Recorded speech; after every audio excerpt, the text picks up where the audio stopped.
Privește până la final. Moartea este unul dintre subiectele pe care poate și tu încerci să le eviți în discuțiile cu ceilalți. Îți este teamă să vorbești despre ea, să te gândești la ea, sau chiar să auzi acest cuvânt. Totuși, întrebările despre moarte nu sunt întrebări despre sfârșit. Ele sunt, de fapt, întrebări despre felul în care alegi să trăiești. Când îți pui întrebări precum ce contează cu adevărat? Dacă aceasta ar fi ultima mea zi, ce aș face diferit? Sau ce las în urma mea? Începi să descoperi esența vieții. Boala, suferința și momentele de cumpănă te invită să privești existența cu mai multă sinceritate.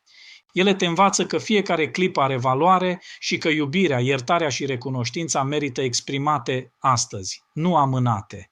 Întrebările despre moarte nu aduc întuneric. Ele aprind lumina conștiinței și te ajută să trăiești cu mai mult sens. În concluzie, nu lăsa frica de sfârșit să-ți fure frumusețea prezentului.